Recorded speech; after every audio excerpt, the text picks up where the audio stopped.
Sí. Correcto. Bueno, entonces esta es nuestra última clase antes del examen. Entonces, esta es la clase antes del examen, lo tenemos, bueno, que todavía tenemos, vamos a ver, ustedes tienen examen el día lunes. Sí, licenciada. Entonces nos toca lunes, examen que ustedes tienen, y el nuestro es el próximo viernes. Entonces por ahí les compartí el contenido del examen, tanto en Classroom como en el chat que tengo con las personas que me apoyan, y les pedí favor que ellos se los compartieran también a todos ustedes. ¿Qué manda? Dígame. Gracias, licenciada. Solo para aclarar, el examen de nosotros es el día miércoles. Miércoles 30. Miércoles, muchas gracias. Bueno, entonces, por favor, miércoles 30 es el examen, lo vamos a iniciar a las 8 de la noche, por favor, para que ustedes ya estén ahí más tranquilos por la hora en su casa, y ya puedan ustedes hacerlo tranquilos. Vamos a tener una hora, por favor, para que ustedes estimen ahí el tiempo de poderlo subir en cuanto lo resuelvan, para que no tengamos los inconvenientes que se pudieron haber dado anteriormente, que no les dio tiempo o que se les vence el tiempo y todo esto. Para evitar todo eso, por favor, tomen en consideración el horario que se está dando. Y por favor, el contenido se les envió, como les decía. Únicamente me faltó incluir las 2 presentaciones de PowerPoint que les compartí en relación a acto y hecho jurídico, y también a los tipos de contratos, a los tipos de negocio jurídico que les compartí. Entonces, también del libro que habíamos platicado, se redujo un poco el tema, el contenido, porque habíamos platicado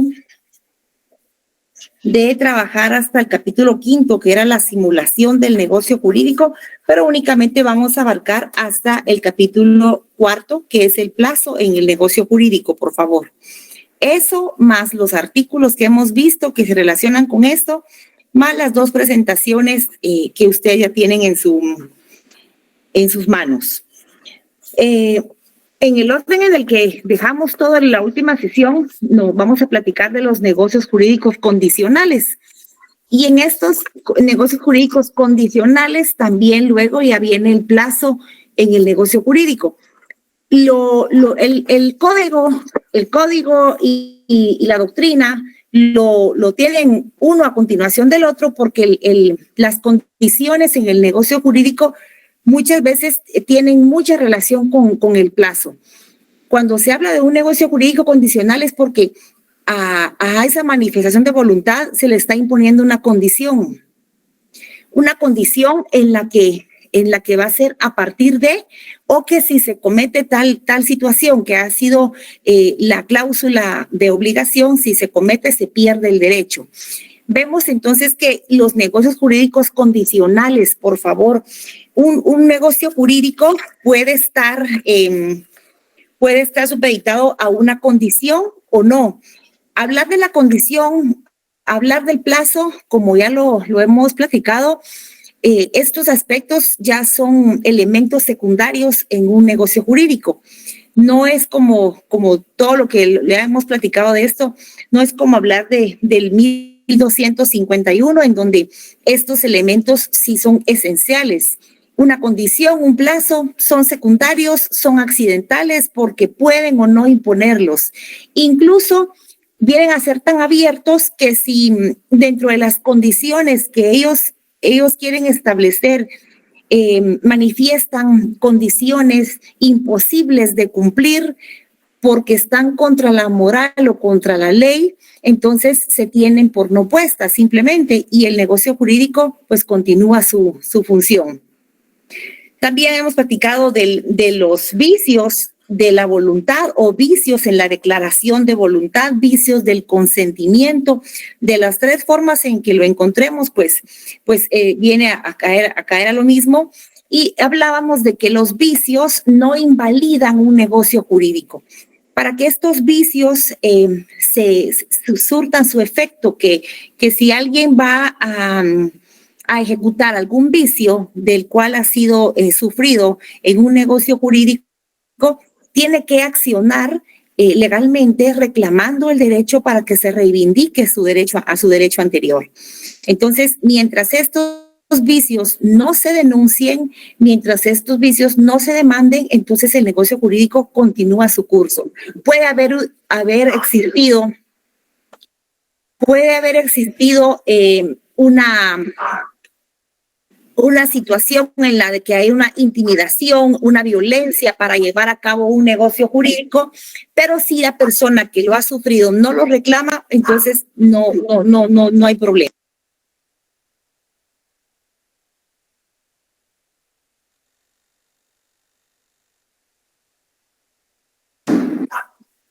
Entonces, dentro de los vicios que estamos platicando, hablábamos del error, el error, el dolo, la simulación, la violencia, y hablábamos del error.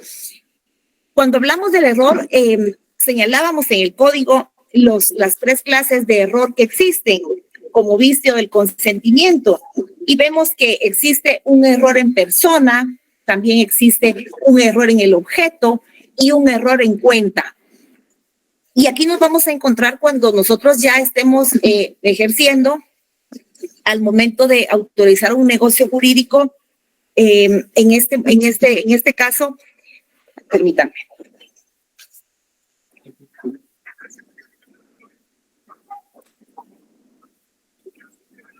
Entonces, en este tipo de error que habla de error en sustancia, error en cuenta o error en persona, lo que sucede en este momento es que, por ejemplo, nosotros estamos autorizando un contrato de compra-venta y cometemos un error en cuanto a la identificación registral de la finca que está siendo sujeto del negocio. Entonces, en ese momento, y ya lo habíamos platicado porque todavía preguntaban por aquí si no se podía testar, ¿verdad? En ese momento en que pretendemos someterlo a una inscripción registral, vemos que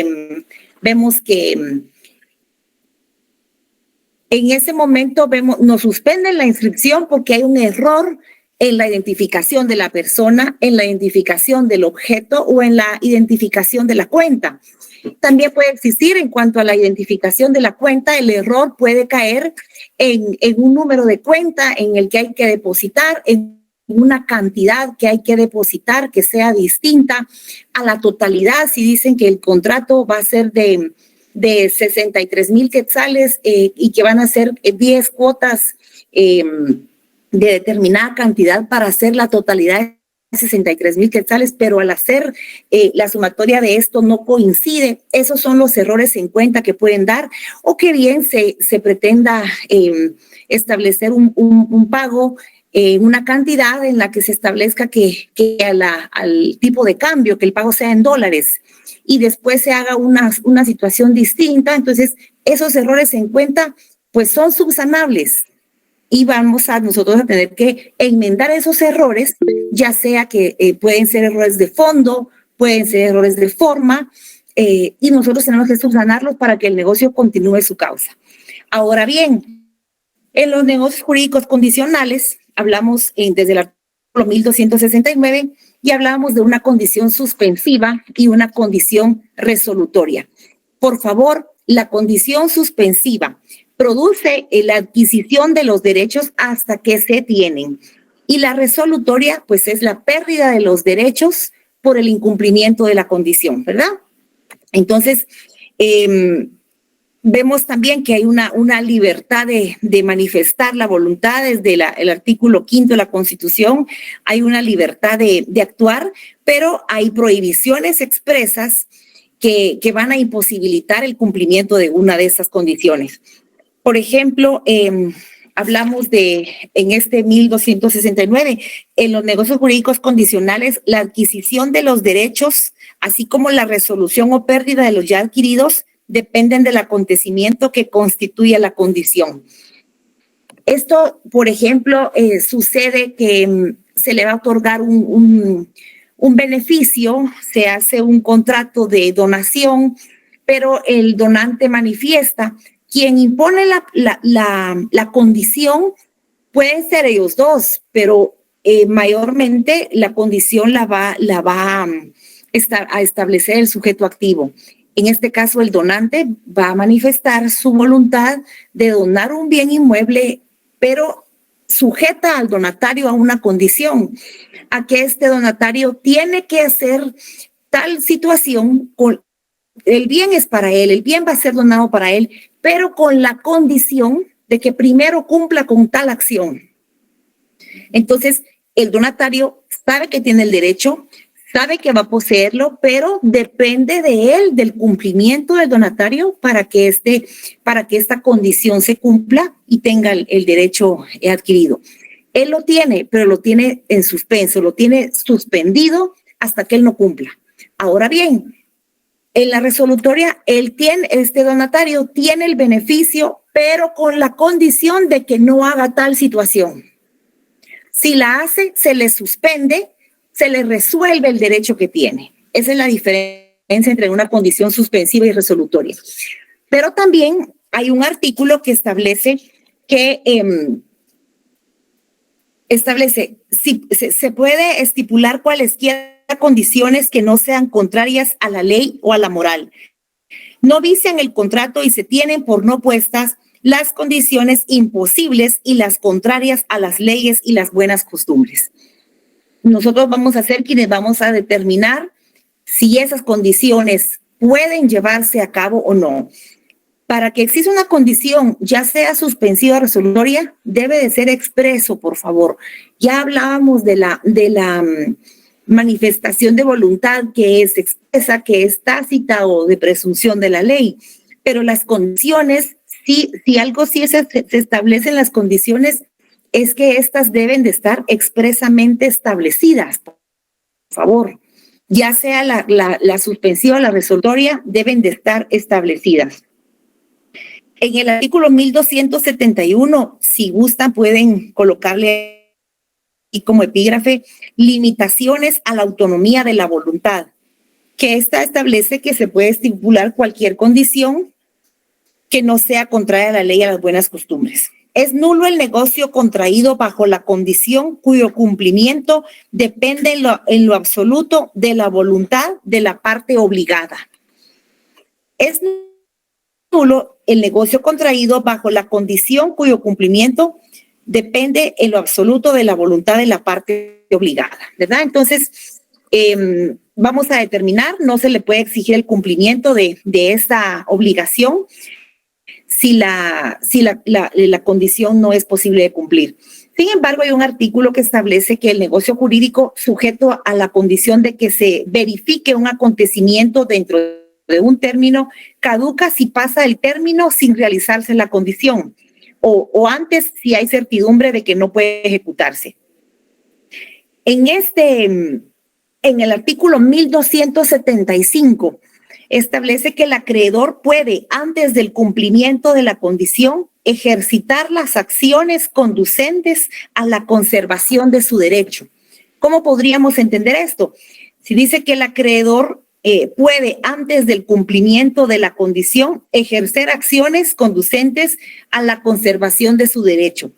Por ejemplo, en el caso de una condición suspensiva, donde en el mismo ejemplo se le está dando, donante le está dando donatario un inmueble, pero con la condición de que él haga tal acción. Ahí está la condición. Un ejemplo que cita el libro es que el padre le va a donar al hijo con la condición que él primero tiene que graduarse y terminar sus estudios universitarios. Él lo tiene, pero tiene que trabajar en esto y todavía le impone que esto se lleve a cabo antes de que el hijo cumpla 30 años, por ejemplo. Todo eso es posible de cumplir. Por lo tanto, pues es posible también de plasmar en el documento y puede ser ejercido como una obligación.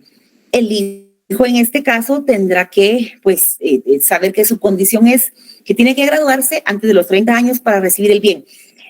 Pero dice aquí el artículo que puede antes del cumplimiento de la condición, ejercitar acciones conducentes a la conservación en beneficio de su derecho.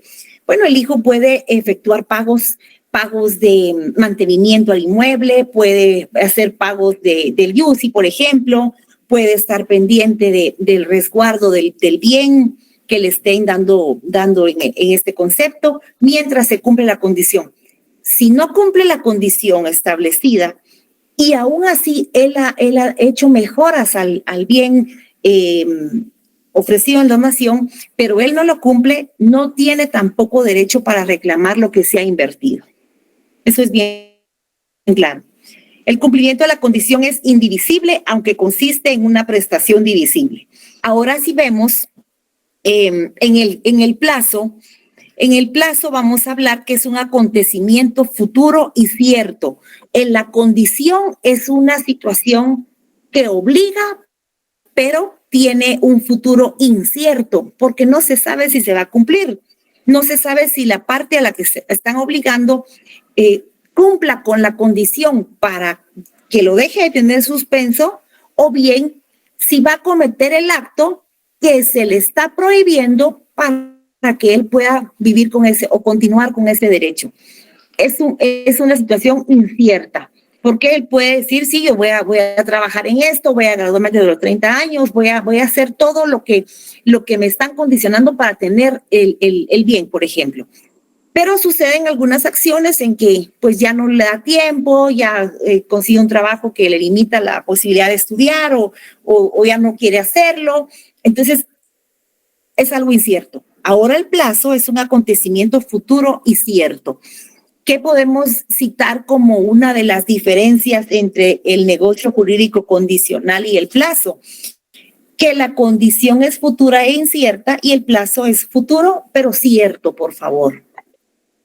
En esto, el plazo, pues inicia el plazo, finaliza.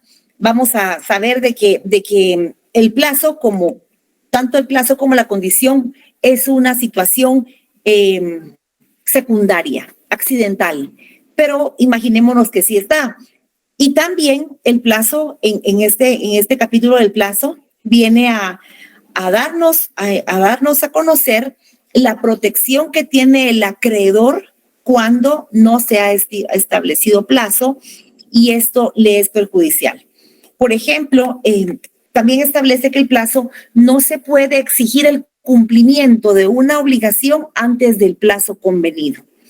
Los pagos en ese negocio jurídico, los pagos quedaron que se deben de realizar el día 30 de cada mes. El día 30 de cada mes debe de hacer los pagos que se le establecen. No se puede obligar a la persona al cumplimiento de ese pago antes del vencimiento. No tiene el derecho para poder ejercer derecho sobre eso, ni el otro estaría obligado a cumplirlo. De la misma forma, se da en renta una casa por 12 meses, pero en el mes 10º el propietario dice que mejor se vaya a vivir a su casa. Mire, disculpe, pero voy a necesitar la casa porque ya la quiero ocupar. Hay un plazo que tienen que respetar. Otra situación que vamos a ver y ya bien próximo en la segunda unidad después del examen, que se refiere a que en un contrato de arrendamiento existen condiciones que obligan a las partes, al arrendante, al arrendatario, los obligan y en esto va un plazo, va una condición, se renta el inmueble únicamente para fines de vivienda. Si el arrendatario destina el inmueble para otros fines que no sean vivienda, se tendrá por rescindir el contrato. Ahí tenemos una condición resolutoria. Él puede vivir en la casa porque así lo están pactando, en su libre autonomía de la voluntad o libre consentimiento, ellos pues pactaron todas esas condiciones, que es únicamente para vivienda, pero que si él incumple, pues se tendrá por rescindido la situación, el contrato. Ahí hay una condición resolutoria. Una condición suspensiva pues podría ser que él tendrá los pagos de 5,000 quetzales mensuales. Pero en el momento en que él se atrase después del día 30 que le corresponde el pago, el siguiente mes tendrá que pagar 5,500. Por ejemplo, ahí estamos viendo también que hay implícito en el contrato una condición resolutoria. Él tiene el beneficio, pero si lo deja de cumplir, se le termina ese beneficio y se resuelve, finaliza su beneficio. En cuanto al plazo, les decía, se hizo el contrato entre arrendante y arrendatario. Existe un plazo, existen esas condiciones que les acabo de indicar, pero sucede que en este tema del plazo, el propietario quiere vender su bien. Él lo puede hacer, pero también se debe de respetar que existe un contrato de arrendamiento y que están obligados ellos, o en el contrato se estableció que al momento de que si se cambiara de propietario, el propietario, el nuevo adquirente del inmueble, tendrá que respetar el cumplimiento de la obligación en las mismas condiciones. Esas situaciones pues pueden establecerse desde que está dando inicio un negocio jurídico, previendo en todas las situaciones que se puedan dar durante el plazo del contrato. También establecen esto del plazo que si se le cobran tanto intereses sobre el dinero que se le está prestando, pero la persona, el sujeto pasivo, cumple antes del vencimiento de la obligación, tiene derecho a que se le reduzcan los intereses que dejó de pagar por haber cumplido antes. Pero también hay ciertos créditos que no permiten eso, que aunque la persona dé pagos mayores, hay un plazo. Lo único que se reduce es en tiempo, pero no en montos, dice, según cómo hayan establecido sus condiciones, ¿verdad?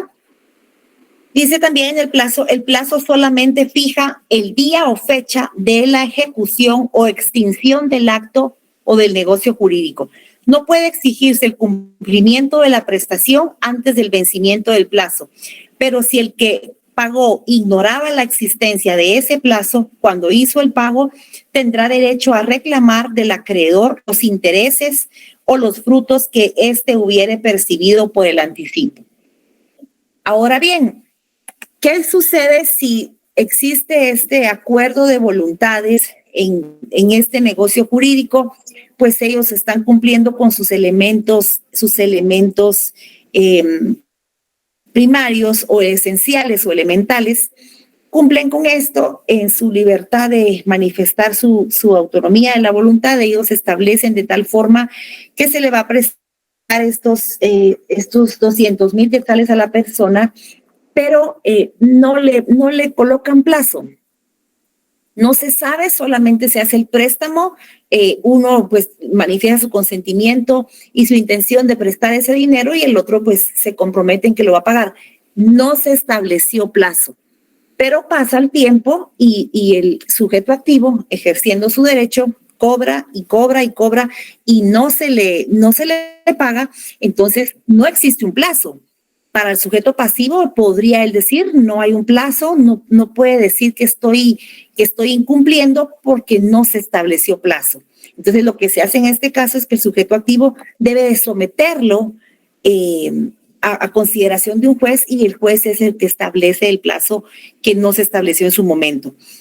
El artículo 1283 establece si el negocio no señala plazo, pero de su naturaleza y circunstancias se dedujere que ha querido concederse al deudor, el juez fijará su duración.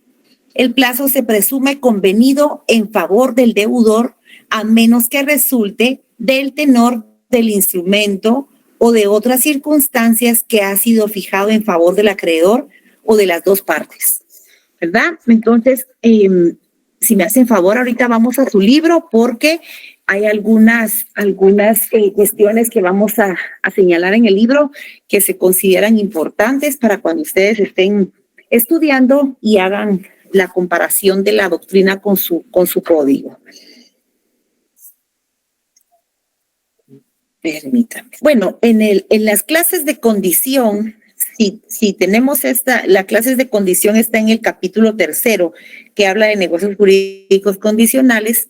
Establece las clases de condición y habla de una suspensiva, Dice, existen dos tipos de condición. Por favor, ahí a continuación le colocamos el número 1 en suspensiva y el 2 en resolutoria. Si el efecto obligacional del negocio surge hasta que suceda el hecho futuro e incierto, la condición es suspensiva. Y si el efecto surge desde que se celebra el negocio y concluye al suceder el hecho futuro e incierto o condición, entonces se trata de la resolutoria. Sin embargo, en el siguiente párrafo indica, en la doctrina suelen darse otras clasificaciones y se dice que hay condiciones potestativas, causales y mixtas, por favor. Las tres condiciones que se citan en el segundo párrafo de este numeral segundo, si hacen favor de marcarlo, en la suspensiva y resolutoria se refiere a las condiciones, a los negocios jurídicos condicionales según la ley. Pero según la doctrina existen estos otros tres clases de suspensiones que habla de las potestativas, causales y mixtas, por favor. Si nos vamos a conocer las potestativas, estas también, ¿verdad? Son las que el hecho futuro e incierto depende de la voluntad de la parte obligada. Pero si esta dependencia es absoluta porque está sujeta a pura voluntad del obligado sin que intervenga otra circunstancia, el negocio es nulo. Entonces, si vamos a leer estas tres de la doctrina, cuando ustedes ya lo estén estudiando, van a ver que se enmarcan en las que tenemos en el código. Ahora bien, nos vamos a ir más adelante, por favor.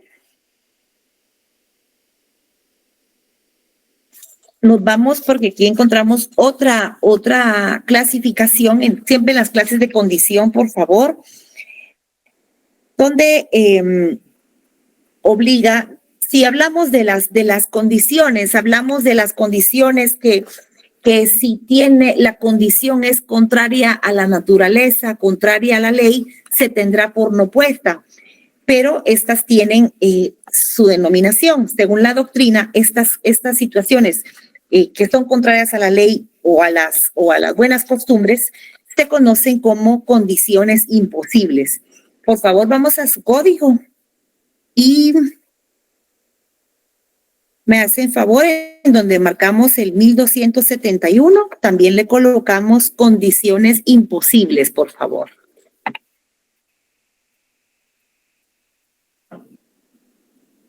Más adelante encontramos en cuanto a la condición resolutoria que da por terminado los efectos del negocio, ella puede ser expresa o implícita, por favor. La expresa tiene la particularidad de operar de pleno derecho. Y luego encontramos la retroactividad de la condición. La retroactividad de la condición se da cuando ocurre el hecho condicionante, el efecto se retrotrae a la fecha de la celebración del contrato. Esta retroactividad de la condición, por favor, también la señalamos, por favor, en el numeral tercero.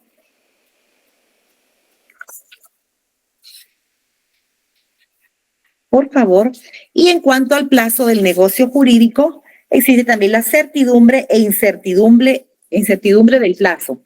El plazo es cierto cuando la fecha de su cumplimiento está determinado con precisión en el negocio celebrado y es incierto cuando no se sabe la fecha en que ha de cumplirse. Entonces, por favor, al artículo 1283 le colocamos plazo incierto, por favor. Es el que les platicaba, que en el momento en que no existe plazo, se somete a consideración de juez.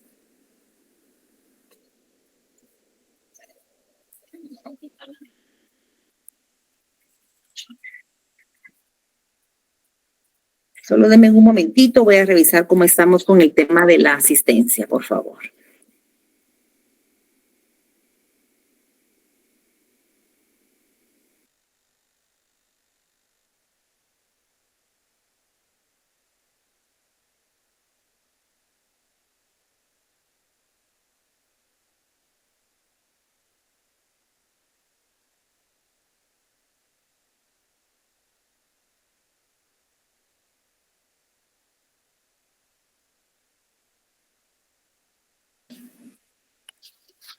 Muy bien. Entonces, ya en un momento les informo de esto de la asistencia. Entonces, por favor, tomen en cuenta esto que hemos estado señalando. Por favor, siempre hablamos de los principios de libertad de forma, principio de autonomía de la voluntad, y si en algún momento pues vamos a tener que citar cada uno de esos principios, es oportuno que los marquemos también en el código, por favor, como lo hemos estado haciendo. Hablábamos de la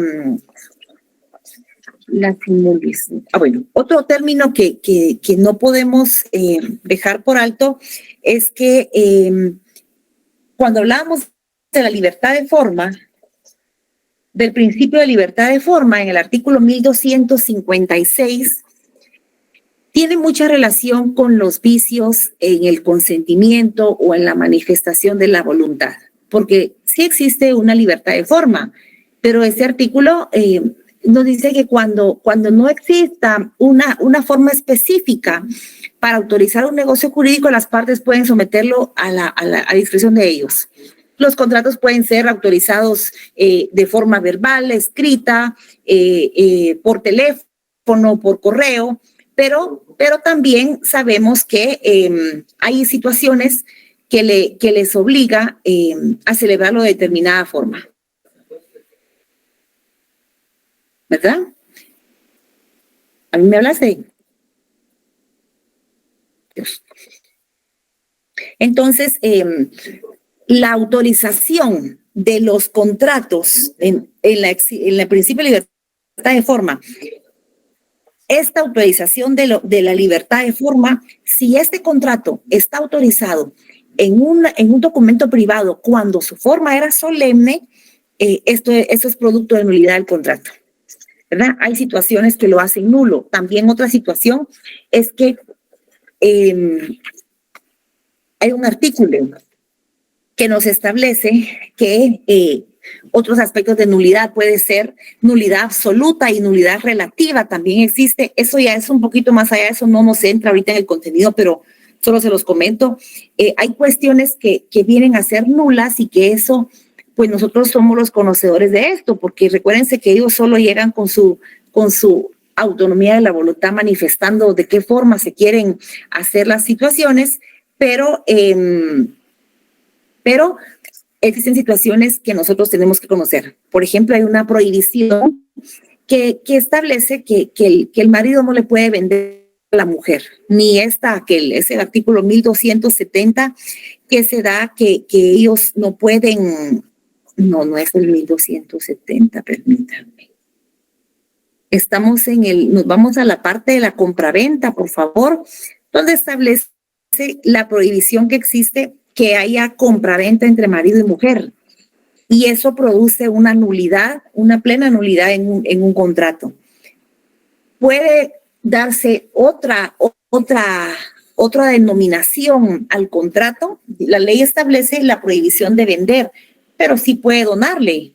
Si su intención es transmitirle la titularidad de un derecho real, la prohibición es expresa en cuanto a una compraventa, pero se podría buscar una donación, ¿verdad? No sé si tiene alguien una pregunta, si no, ya terminamos y ya nos quedamos solo preparándonos para el día miércoles, 8 de la noche, y gracias por corregirme ahí con el día, porque yo lo tenía para el viernes. Pero entonces, hasta aquí llegamos con el contenido, lo que tenemos en Classroom, más las dos presentaciones que les trabajé por ahí. Vamos a tener 15 preguntas, por favor. 15 exposiciones donde ustedes van a subrayar ahí la respuesta que ustedes consideren. Vamos a trabajarlo mejor así, no se puede ahorita como pregunta. Lo que sí, por favor, tomemos en cuenta es que estudiemos bastante ahorita, porque este parcial sí vendrá así de selección múltiple, pero ya el segundo y el final, pues ya son casos, ¿verdad? Porque ya vamos a entrar de lleno a los negocios civiles. Como les digo, ahorita estamos todavía en las obligaciones, se llama el libro quinto de las obligaciones en general, la primera parte, y de contratos en particular, la segunda. Estas obligaciones en general son las que tenemos que poner en práctica en general a todos los demás contratos que vienen, civiles, mercantiles, como los atípicos, ¿verdad? Entonces, gracias por su tiempo, que tengan buena noche y estamos para el día miércoles. Cuídense mucho. Perdone, Eli, no han enviado el